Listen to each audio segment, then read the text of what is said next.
saludo para los pregoneros de todo mi corazón.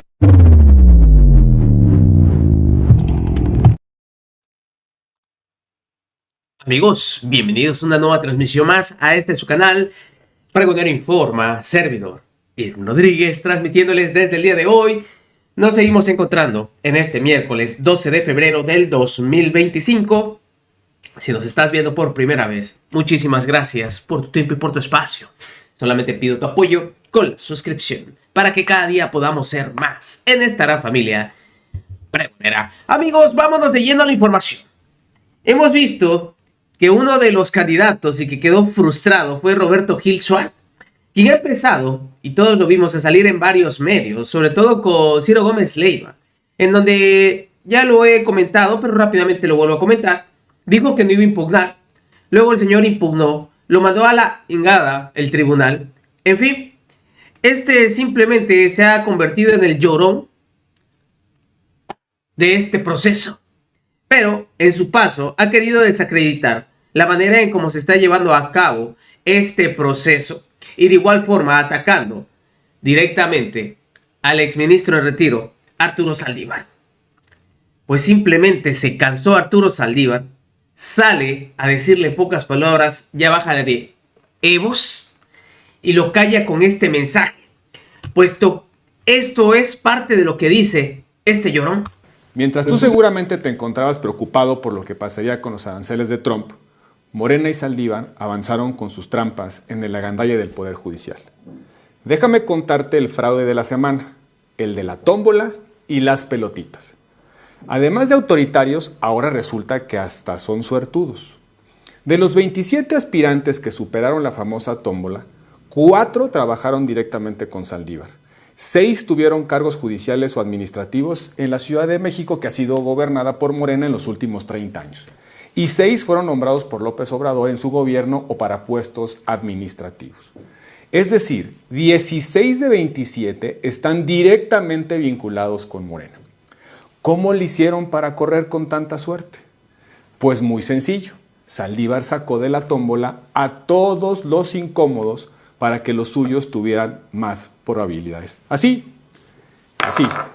Según la Constitución, en la tómbola debía haberse incluido 90 pelotitas, pero Saldívar eliminó a 51, los de carrera judicial y adversarios, dejando únicamente 39, de los cuales salieron sus 16 incondicionales. Todo esto viola las reglas que ellos mismos impusieron. Así de simple, es un nuevo fraude y debemos combatirlo. Vamos a hacer denuncias e impugnaciones que sean necesarias. No podemos permitir que su asalto al Poder Judicial sea un día de campo. Por ello, salía Arturo Saldívar y comenta lo siguiente. Ante la derrota, la oposición y un aspirante a ministro frustrado me acusan de buscar apropiarme del Poder Judicial. Sus intrigas no resisten el menor análisis de inicio a fin. El comité cumplió con su encomienda en libertad. Lanza primero esta videocolumna ahí en el espacio que brinda Milenio, y después le manda este video con un mensaje directo a este ministro frustrado. Ante la derrota, la calumnia, la oposición moralmente derrotada y un frustrado aspirante a ministro me acusan de que pretendo, como integrante del comité de evaluación, apropiarme del Poder Judicial. Afirma que es inexplicable que llegaron algunos candidatos que trabajaron en mi equipo de trabajo, juristas con décadas de experiencia profesional en el Poder Judicial, si no es debido a una corruptela o artimaña para favorecerlas, como si fueran personas incompetentes, sin agencia, méritos profesionales y una trayectoria propia. Sostienen que incurrí en un conflicto de intereses porque estas abogadas pasaron milagrosamente los filtros del comité y se convirtieron en candidatas en virtud de mi influencia. ¿Te imagino? Conciben ilimitada, como si el voto de mis colegas del comité fueran irrelevante y el proceso una simulación. Esas afirmaciones caen por su propio peso, pues de las 1.428 personas insaculadas por el comité, solamente 9 trabajaron en algún momento en mi equipo a lo largo de 14 años que ejercí el cargo de ministro de la Suprema Corte. Esto representa el 0.63% de las personas que fueron insaculadas. Pero además, de estas 9, 8 son mujeres, lo que evidencia el carácter machista de quienes calumnian, pues asumen que las mujeres dependen de un patrocinador o padrino político para alcanzar posiciones de influencia. Lejos de atacarme, faltan al respeto al trabajo de miles de mujeres abogadas en México, que no le deben a nadie su carrera ni sus logros. Pero la rabia, el resentimiento, no llega muy lejos. La trayectoria, la probidad y capacidad de quienes llegaron al final del proceso hablan por sí solos. Ello no es fruto de ningún milagro, fue el producto de 3 intensos meses de trabajo, en los que el comité emprendió una labor titánica y sin precedentes para seleccionar a los mejores perfiles. Un proceso riguroso, exhaustivo y transparente, regido por criterios que permitieron identificar a las candidaturas más robustas para ocupar los cargos del Poder Judicial Federal. Ante esto termina con este mensajito Arturo Saldívar para callar a este pedazo de ser humano. Se me ha acusado de algo muy delicado y no lo voy a permitir. Roberto Gil Suárez, frustrado aspirante a ministro, a quien quizás usted recuerde porque confundía las calacas chidas con el diablo y que se aterrorizaba con una camiseta, se ha atrevido a afirmar que hicimos fraude en el Comité de Evaluación del Poder Ejecutivo para elegir a las personas juzgadoras para la elección de junio de este año. Y se dice que a través de mi intervención en el Comité de Evaluación, como si mis compañeras comisionadas no existieran, noten lo misógino de su comentario, que yo tomé el control o pretendo tomar el control del Poder Judicial Federal. Esto es tan absurdo que permítanme darles la frialdad de los números. En el Comité Evaluador del Poder Ejecutivo salieron insaculadas 1,428 personas. De ese número total de personas, solamente en algún momento de mi estancia en la Suprema Corte, 9 de ellas trabajaron conmigo. Y esto es el 0.63%. 0.63% de todas las candidaturas. De esas 9 personas, 8 son mujeres y las descalifica como si ellas no tuvieran una carrera propia, no pudieran llegar a competir por un cargo en el Poder Judicial por sus propios méritos. Todas las personas que están en la lista llegaron por sus méritos y fueron designadas por todo el Comité de Evaluación. Pero déjenme decirles un detalle que quizás ustedes no sepan. Cuando se eligió esta última lista de las personas que iban a ir a la tómbola o a la insaculación, yo estaba muy delicado de salud. Yo no participé en esas sesiones. Entonces ni siquiera voté por esas personas. ¿Qué tamaño de absurdo es el que sostiene este frustrado aspirante a ministro? Pues ya lo catalogaron como el frustrado candidato. Simplemente un personaje que no abona absolutamente nada, pero que siga lloriqueando. Nos da muchísima risa. Y tan siguió el llanto que ya había estado en una parte del programa con Carlos Marín.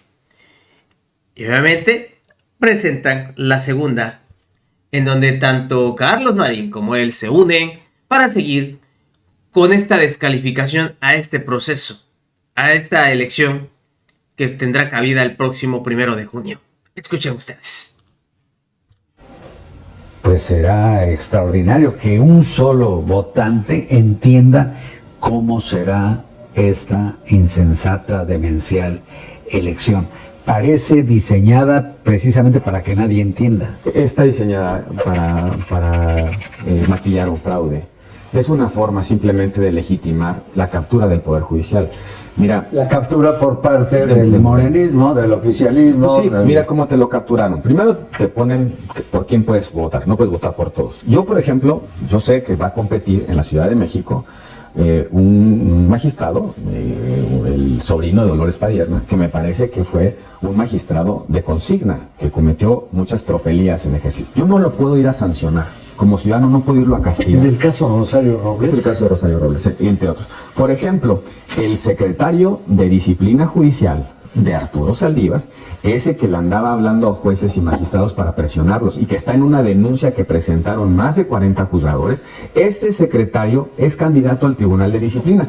Yo quisiera ir a repudiarlo, a no votarlo por él. No vamos a poder porque el INE te asigna. ¿Cómo llegamos a este cochinero? Mira, yo creo que es una suma de cosas, pero el presidente el 5 de febrero de 2024, el presidente de la República anunció el Plan C. Y muchos pensamos que era únicamente el testamento político, que era tan absurdo que no pasaría, ¿no? Que era tan bizarro. Bueno, unos meses después se configuró, yo digo que un fraude a la Constitución, un golpe a la Constitución. ¿Cómo? Una sobrerepresentación. López Obrador mismo hablaba, echándole la responsabilidad a sus adversarios, prevenía contra un golpe de Estado técnico, le decía. Me parece que el golpe de Estado técnico es este. Lo fue. ¿Cómo se dio ese golpe de Estado técnico? Con una sobrerepresentación artificial.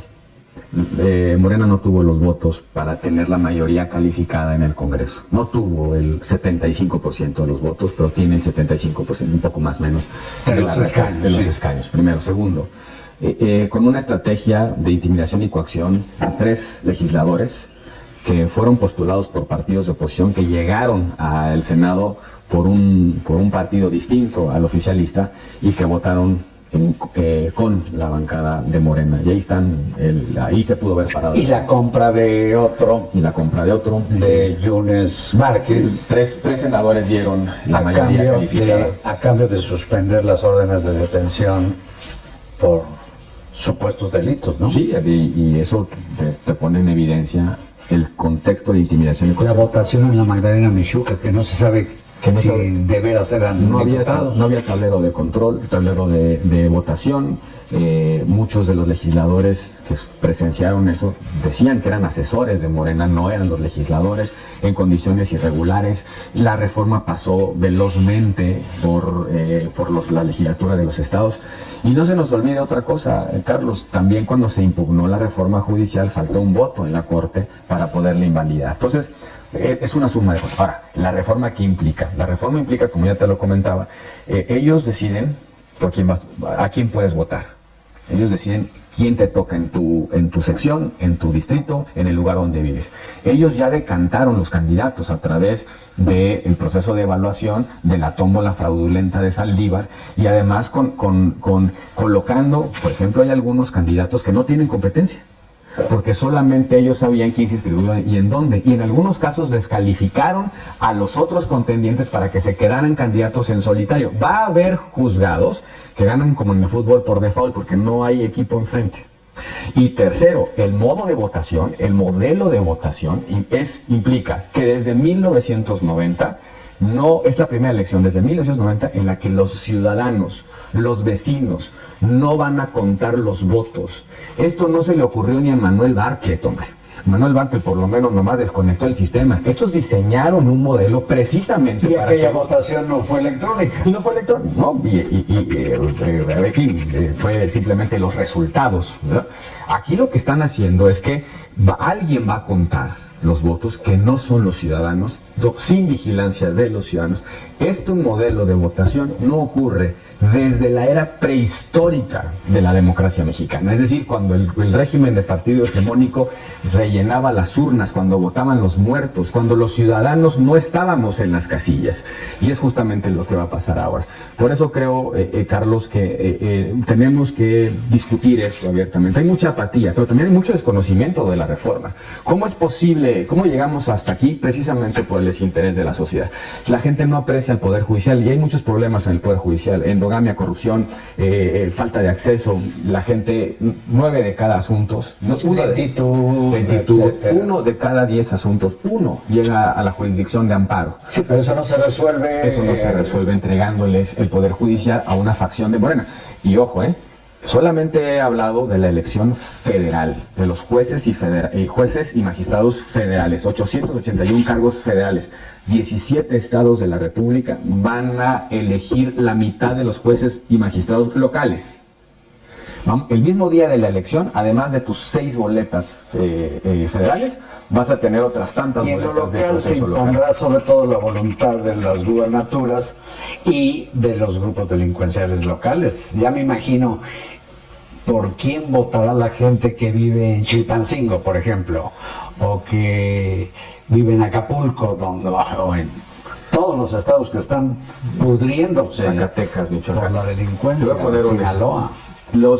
El crimen organizado interviene en las elecciones para quedarse con la dirección de compras de giros negros de los ayuntamientos.